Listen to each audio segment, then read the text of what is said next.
Bonjour et bienvenue au balado Les Exportants, une initiative de Carrefour Québec International. Mon nom est Catherine Gervais, je suis directrice générale de CQI et aujourd'hui j'ai la chance de discuter avec Tania Lauzière, la créative de notre équipe. J'ai décidé de rencontrer Tania suite à la rencontre avec Micheline Dessureau qui me parlait de propriété intellectuelle et de l'importance d'avoir un nom différent et bien original. Donc, Tania va nous expliquer comment trouver un bon nom, l'associer à une image forte qui durera dans le temps. Donc, je vous souhaite une bonne écoute.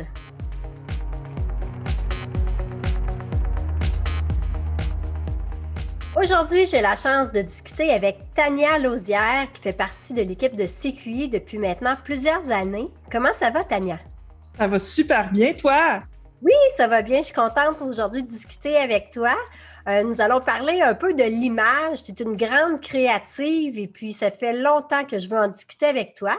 Mais tout d'abord, j'aimerais que tu me parles un peu de toi. Mon nom est Tania Lauzière, je suis chez CQI, ça fait 9 ans maintenant. J'ai aussi eu une vie antérieure dans une agence absolue, pour ne pas la nommer.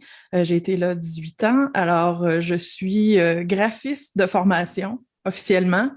Évidemment, au fil des années, j'ai fait aussi d'autres formations là, universitaires en communication, en branding, en toutes sortes de choses.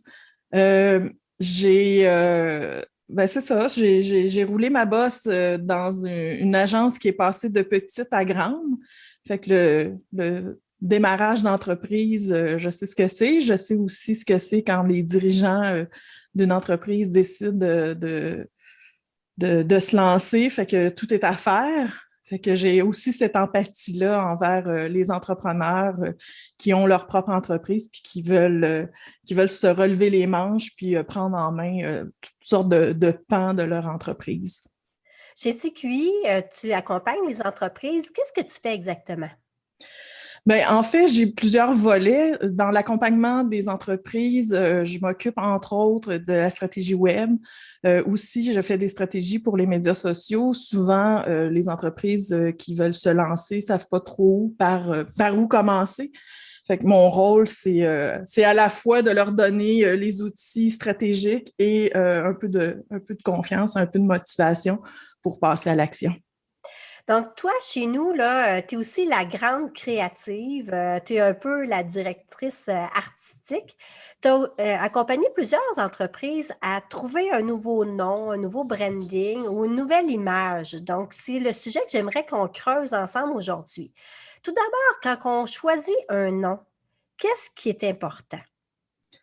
C'est important, je pense, au départ, de bien se connaître, de bien connaître notre entreprise, de bien connaître aussi comment on veut qu'elle se développe, vers où on veut s'en aller. On ne veut pas se choisir un nom qui va nécessairement nous encabaner dans un giron particulier, mais d'un autre côté, il faut être assez précis pour être capable d'expliquer aux gens qu'est-ce qu'on fait. Euh, Aussi, on ne travaille pas non plus dans un vase clos. On veut que le reste de l'équipe peu importe le format, en tout cas, les personnes clés dans l'équipe soient aussi impliquées dans cette définition-là, un peu de qui on veut être, de quel genre de perception qu'on veut donner au public, à nos clients potentiels, à nos clients futurs, que ce soit un nom d'entreprise ou un nom de produit. Je pense que les gens impliqués ont aussi leur mot à dire, ne serait-ce que pour définir d'abord qu'est-ce qu'on veut dire comme impression générale, qu'est-ce qu'on ne veut pas dire aussi. C'est très important là, dans la création et dans le design et dans l'idéation. Il y a tous ces aspects-là de ce qu'on veut et il y a aussi, puis ça fait partie du design, tout ce qu'on veut exclure de ça. Fait que c'est important aussi de faire le tour de l'équipe pour être capable d'avoir vraiment une vue un petit peu plus externe de ce qu'on veut dire comme nom. Puis, c'est ça. Puis, si on est capable aussi d'aller interpeller l'avis de certains clients ou clients potentiels, c'est toujours un bonus aussi de pouvoir faire ça. Moi, je vois ça en deux catégories. On a Mhm. le nom de l'entreprise et les noms de produits. Ouais. Si on va avec le nom de l'entreprise, souvent, c'est qu'on est en démarrage quand on vient à choisir ce nom-là. Dans ma conversation avec Micheline Dessureau, elle me disait, faites attention à ne pas y aller avec un nom facile qui pourrait être utilisé par d'autres facilement. Est-ce que tu as des exemples de ça? Ben, il y a des choses, des fois, de compatibilité dans certains domaines. Par exemple, si on est une boulangerie, ben, euh, comment je peux dire? Peut-être pas la boulangerie, mais si on a une entreprise peut-être plus manufacturière, on va essayer d'éviter de dire dans le nom, je fais des boulons carrés.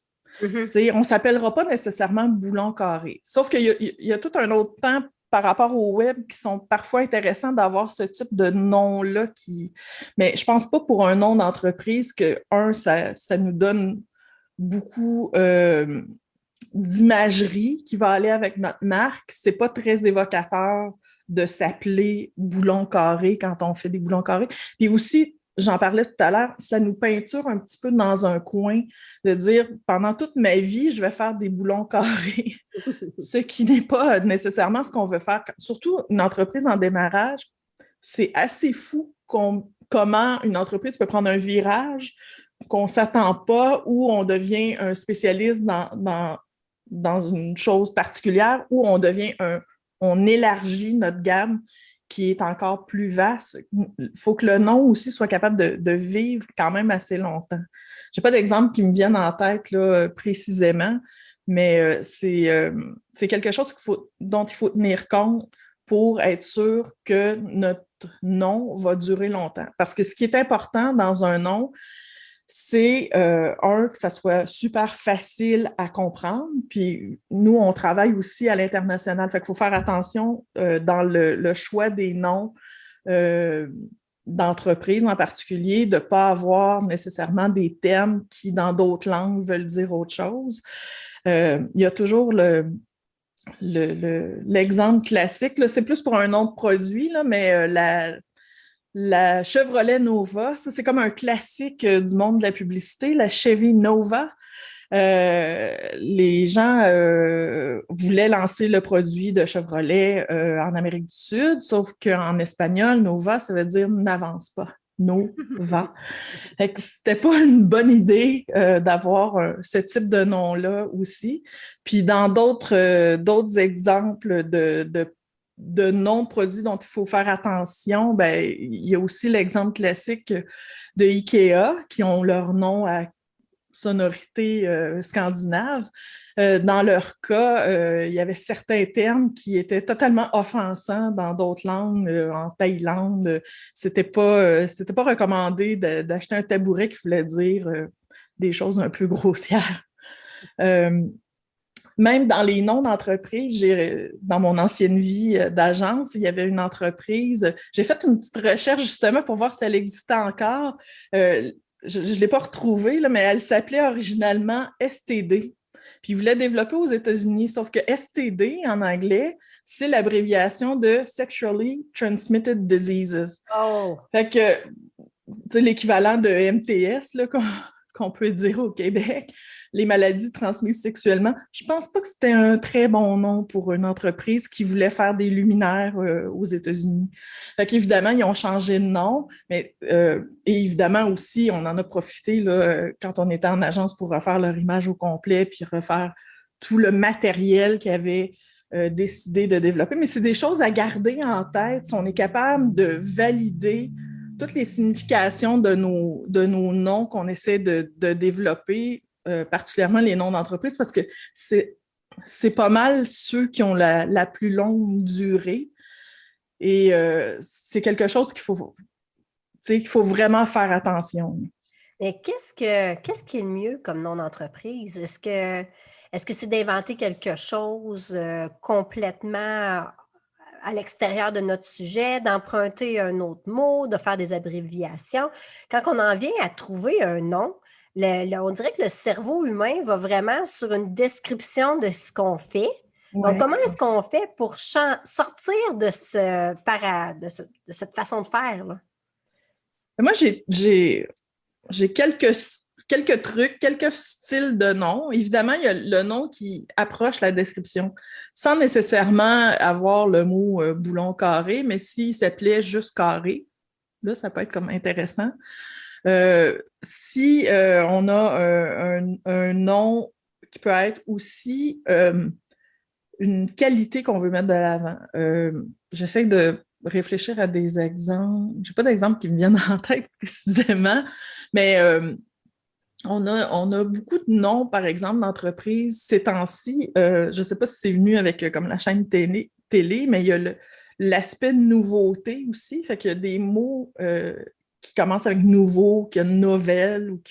Ça, c'est une tactique aussi qui peut être intéressante. Puis un truc que je me donnais quand j'avais vraiment beaucoup de noms à trouver, il y avait certains outils de langue qui sont intéressants aussi à utiliser, soit pour aller chercher des préfixes ou des suffixes de noms ou des débuts à connotation un peu des racines grecques ou des racines latines. Ça nous permet aussi de réfléchir la racine du nom, souvent, peut se décortiquer en plusieurs langues. Donc, ça nous donne toujours la même qualité qu'on veut donner à notre nom, mais elle devient un petit peu plus internationale dans ce cas-là. Hmm.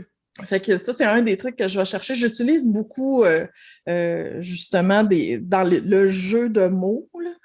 J'utilise beaucoup des dictionnaires en ligne. J'utilise beaucoup des outils de correction. C'est assez dingue comment on peut s'inspirer de mots existants, de trouver des combinaisons. Des fois, je fais juste m'asseoir puis je dis, OK, je veux dire quoi? Je pars de ce mot-là. Je vais chercher tous les synonymes imaginables.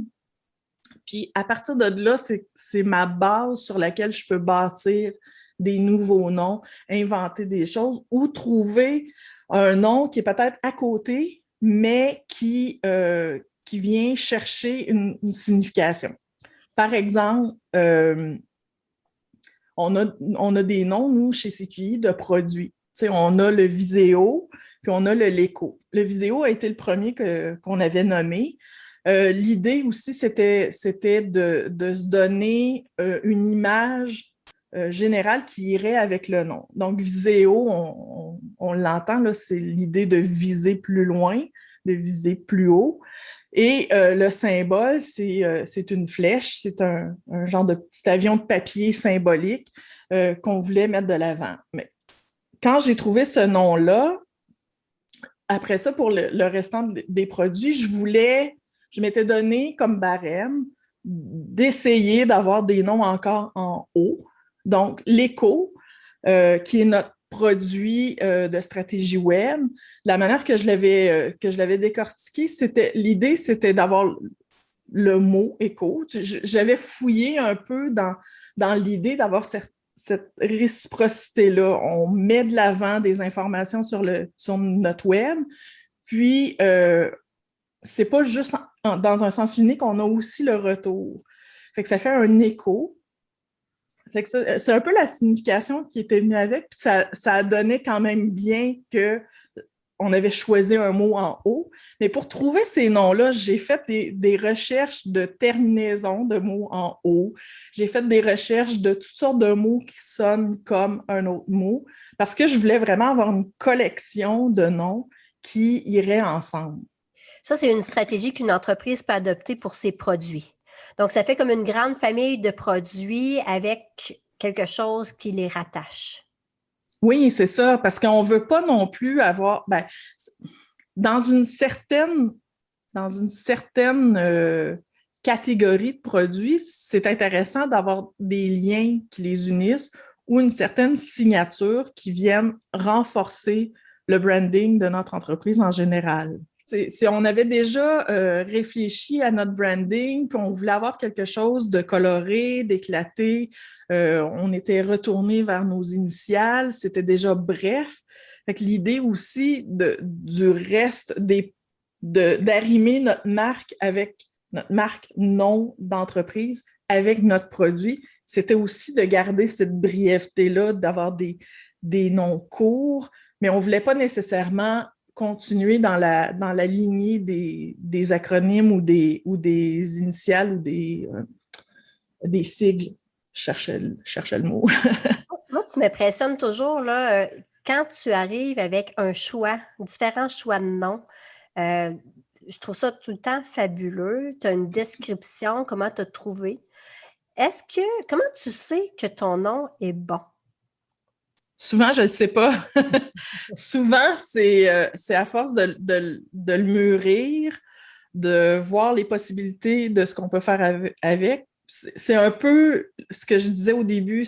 L'idée, c'est de ne pas travailler nécessairement en vase clos, c'est de demander l'avis de personnes clés autour de nous. C'est sûr qu'on ne fera pas un sondage léger à travers le Québec pour savoir c'est quoi notre nom, parce qu'on aurait probablement des avis beaucoup trop divergents, mais des gens qui sont, au courant de la démarche qu'on veut faire, qui sont, euh, qui sont au courant aussi là, du fonctionnement ou de l'orientation de l'entreprise, de ses objectifs, ou qui sont un peu dans le giron de l'entreprise. C'est intéressant d'aller chercher leur avis, puis de leur proposer 2, 3 choses, puis d'avoir un échange avec eux pour savoir est-ce que si je te dis tel mot, si je te dis le mot l'écho, est-ce que tu vois ce que je voulais faire avec? Est-ce que tu as la connotation ou l'impression générale que ça évoque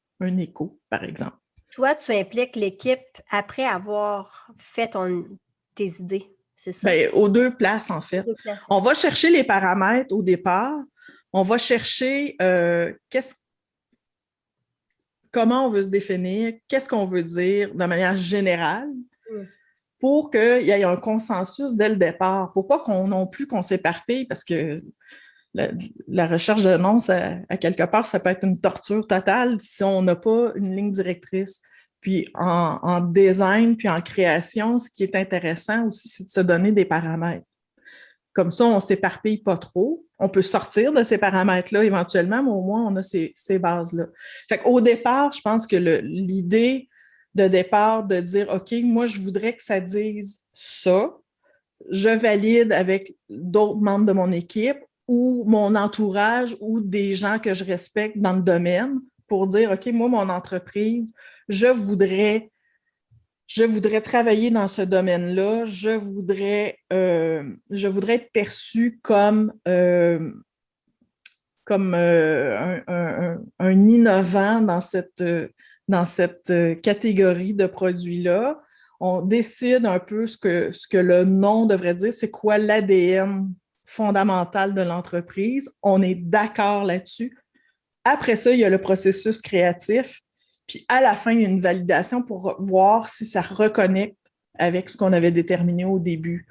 C'est sûr que la personne qui va chercher le nom va toujours avoir en tête ces paramètres-là. Puis c'est important, surtout quand on fait affaire avec une agence, par exemple, ou avec d'autres personnes à l'extérieur de l'entreprise qui vont nous aider à trouver un nom, de leur donner le plus d'informations, le plus clairement possible dès le départ. Il faut que ces personnes-là, c'est pas juste trouve-moi un nom, c'est à quelque part, je veux que ça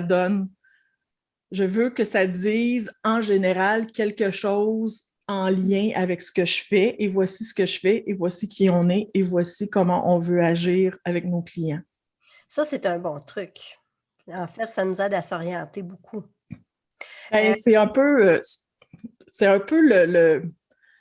la base pour avoir un bon résultat quand on fait affaire avec des créatifs, c'est de leur donner le noyau le plus solide, le plus complet, important au départ, puis après ça, les laisser aller, puis revenir valider à la fin.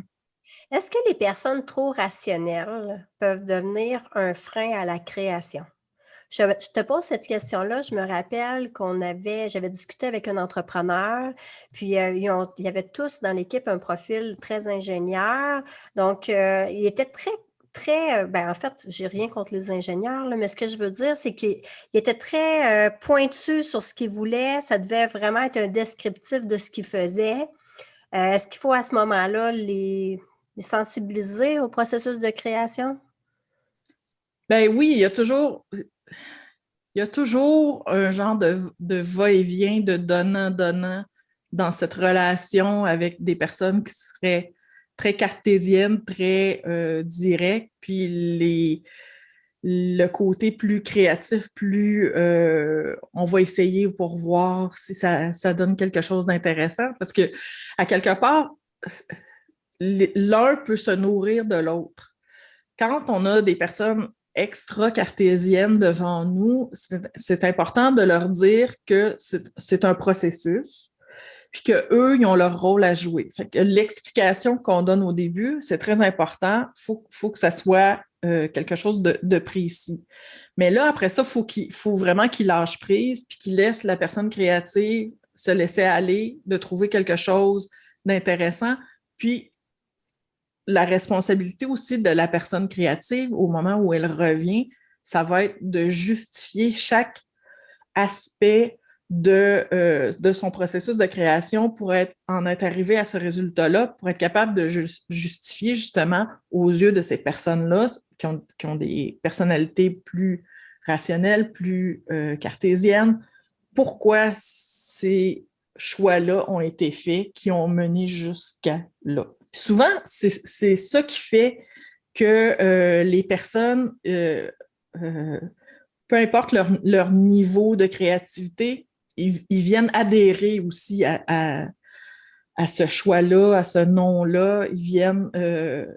Ils deviennent partie ambassadeurs de ce nom-là parce qu'ils se l'approprient aussi, parce qu'ils ont l'explication qui va avec tout le processus qu'ils ont fait. Fait que c'est vraiment un donnant-donnant de chacune des forces des personnes, peu importe leur personnalité.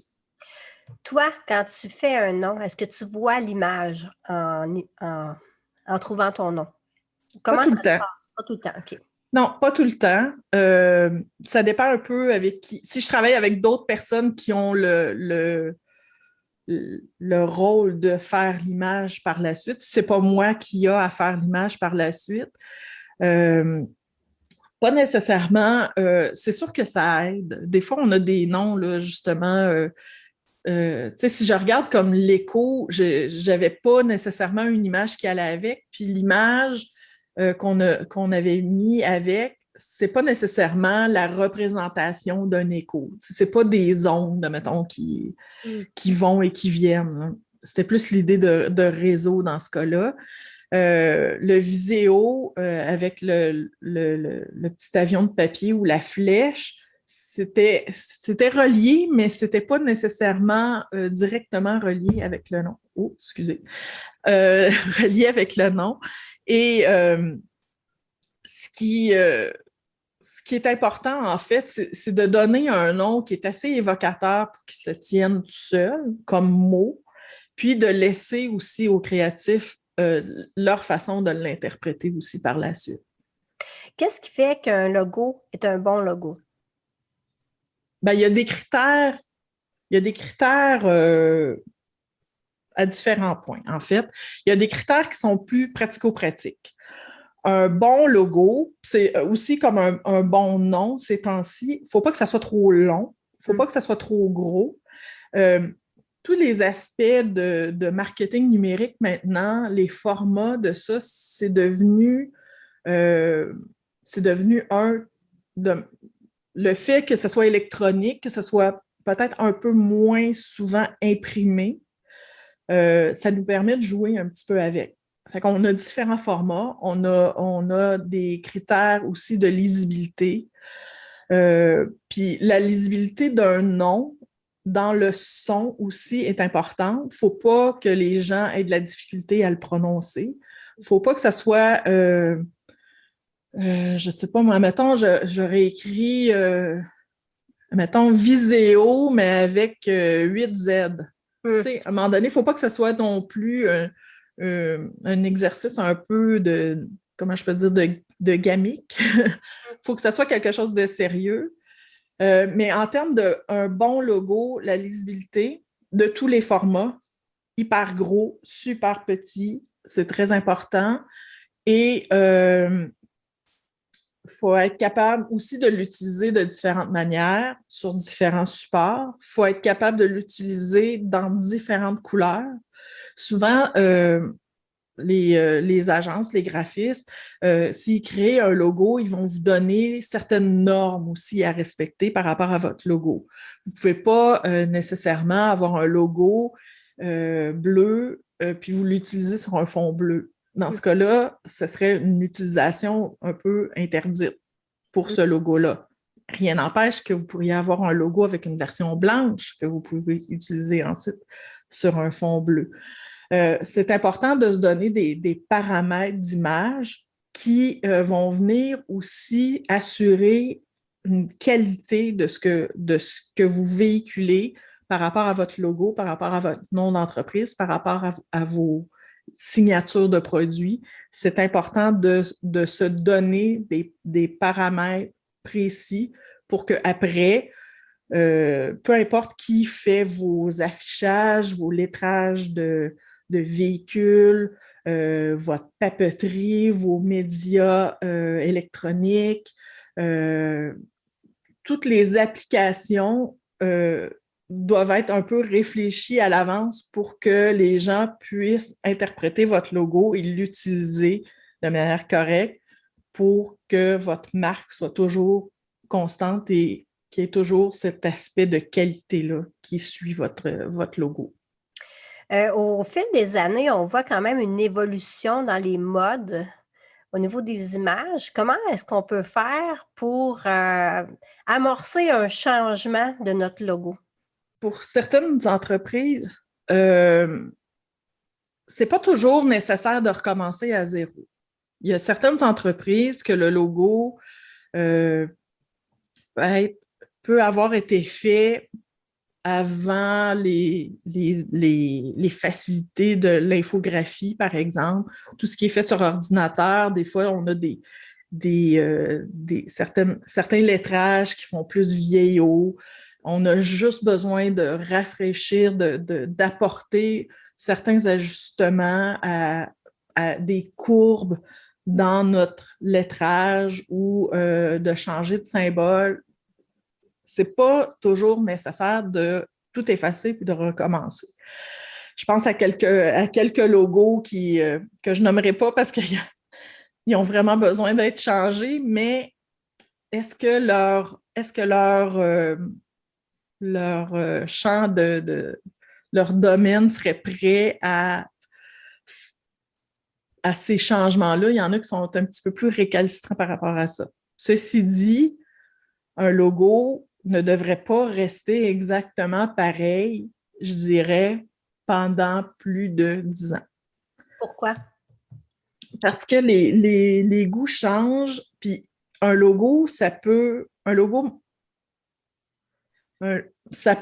mal vieillir un peu. Fait que c'est un peu comme un site web. Puis je le recommande aussi quand je fais des stratégies web. Un site web, c'est jamais fini. Puis on pense qu'un logo, c'est fini, mais à quelque part, c'est jamais fini. On pense par exemple au logo de Coca-Cola. Le logo de Coca-Cola, il n'est pas comme il était il y a 120 quelques années, plus que ça, par rapport à ce qui est maintenant. Il y a eu beaucoup de différentes versions de ce logo-là qui ont été faites au fil des années, qui allaient avec les époques, qui étaient au goût du jour, mais c'était un produit aussi qui était fait pour s'adapter aussi à la clientèle à laquelle il s'adressait. Si on revient dans le côté peut-être plus manufacturier, plus dans le secteur B2B, là, business to business, un logo bien fait va vivre forcément plus longtemps, mais va toujours avoir besoin d'un petit ajustement, une petite actualisation. Des fois, c'est à peine perceptible. Puis je vois sur certains sites de tendance de design, c'est très subtil des fois. C'est comme je disais, un ajustement de courbe, une inclinaison de certains lettrages. Mais il faut continuer de se renouveler continuellement. Il faut continuer de se donner une image actuelle le plus possible. Puis ça n'a pas besoin d'être refait au complet, mais il faut y retoucher, je dirais, aux 10 ans. Et puis, qu'est-ce qu'il y en est du nom? Est-ce qu'on doit vraiment y penser à 2 fois avant de changer notre nom d'entreprise? Oui, oui, changer de nom, vous savez, là, c'est un peu comme juste un déménagement, par exemple. Quand on déménage une entreprise, il faut refaire toutes les adresses, toute la papeterie. Tu sais, même avant les facilités électroniques, c'était déjà compliqué. Puis là, en plus, changer un nom, ça implique tellement de différentes ramifications ici et là. Si on va dans le domaine du web, par exemple, ben là, les noms de domaine, c'est des adresses précises. Souvent, sont à votre nom. C'est sûr qu'il y a toujours moyen de bifurquer ces choses-là, mais si vous avez déjà des gens qui vous suivent à ce nom-là, on ne veut pas non plus perdre ces personnes-là. Fait que ça a beaucoup de conséquences beaucoup plus large que ce qu'on pense quand on change de nom. C'est beaucoup d'endroits où il faut aller faire tous ces changements et ça peut prendre des années avant de passer au travers de tous les répertoires, de tous les moteurs de recherche. Euh, c'est quand même quelque chose qu'il faut réfléchir vraiment très bien, puis faire nos devoirs, nos recherches, de s'assurer qu'on n'a pas le même nom de quelqu'un d'autre, de s'assurer que le nom de domaine est disponible, puis il ne sera pas contesté. Juste d'avoir un nom intéressant. On a travaillé fort aussi à le faire, ce nom-là. Fait qu'on ne veut pas nécessairement tout perdre quand on le change. Des fois, c'est absolument nécessaire. Moi, j'ai vu ça dans le domaine des agences, d'avoir à changer de nom parce que ça ressemblait trop à une autre agence. Puis on avait trouvé des noms tellement loufoques qui existaient déjà, ça n'avait pas de sens. À un moment donné, on téléphonait au registraire, puis on disait, on inventait quasiment sur le champ, là, tel nom, est-ce que c'est pris? Est-ce qu'on peut l'utiliser? Puis en fait, on ne voulait pas vraiment l'utiliser parce que c'était trop fou, là. Mais c'était encore à l'époque qu'il fallait téléphoner au registraire. Puis il nous disait que c'était déjà utilisé dans notre domaine. Ça n'avait pas de sens, là. C'était tous les noms, on dirait qu'ils sont déjà utilisés. Fait qu'il faut faire attention maintenant. C'est vraiment, on a une abondance d'informations, puis on ne peut pas dire « Ah, je ne le savais pas ». Ces noms-là sont protégés, il faut faire attention. Puis nous, une fois qu'on a notre nom, là, donc il faut faire une recherche, voir s'il est déjà utilisé, puis après ça, l'enregistrer pour le protéger. Oui, il faut le protéger, c'est certain. Puis pas juste les noms d'entreprise. Il faut faire aussi la distinction.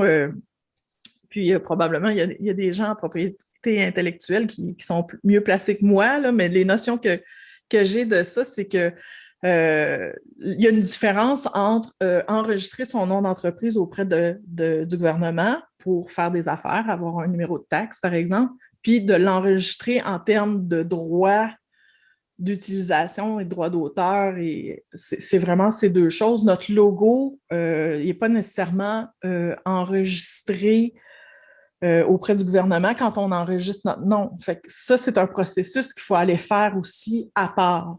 Nos noms de produits aussi, il faut les protéger. C'est quelque chose d'important pour pas se faire prendre.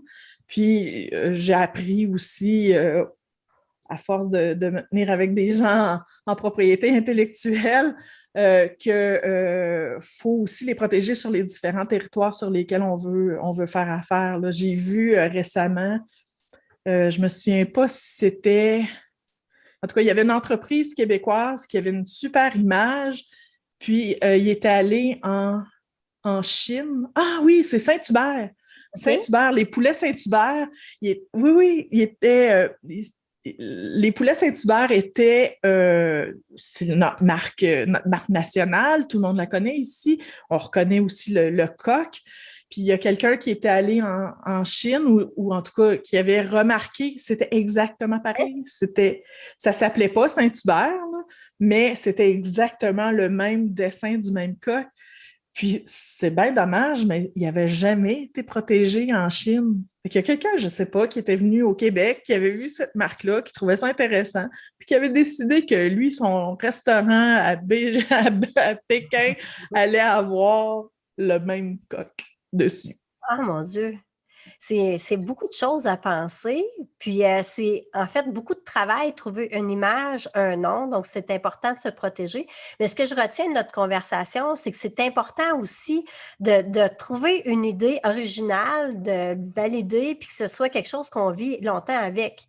Donc, le visuel, on peut le modifier, le changer, mais le nom, c'est plus difficile. C'est bien ça? Ben oui, c'est sûr que le nom, c'est toujours, ça a beaucoup plus d'implications, modifier le nom, parce que le nom est utilisé. Présentement, on est dans un mode audio, donc le nom a cet aspect-là de vivre aussi en tant que nom parlé. Dans l'esprit des gens, c'est pas juste visuel, fait que c'est important aussi de garder en tête que le nom va avoir une durée de vie probablement beaucoup plus longue que toutes les images qu'on va mettre autour. Je te remercie énormément pour toutes les belles informations là, que tu as partagées. Tu as été bien généreuse. Merci beaucoup. Ça me fait plaisir. Merci beaucoup. Merci. Si cet épisode vous a plu, partagez-le avec un ami. Nous serions reconnaissants si vous pouviez noter et évaluer notre série sur Apple Podcasts, Spotify ou à l'endroit où vous écoutez vos balados. Votre recommandation et vos commentaires aideront les auditeurs à nous trouver aussi. Merci! Les Exportants est une production de Carrefour Québec International, tout droit réservé. L'émission est réalisée par l'équipe de CQI. Un merci tout spécial aux invités et aux personnes qui ont participé à la création et à la mise en onde de l'épisode d'aujourd'hui. CQI remercie aussi ses partenaires financiers, Développement économique Canada et le gouvernement du Québec. Vous pouvez obtenir plus d'informations sur Carrefour Québec International sur notre site web au cqinternational.org. On se revoit pour un prochain épisode dans 2 semaines. Merci d'avoir écouté Les Exportants. À bientôt!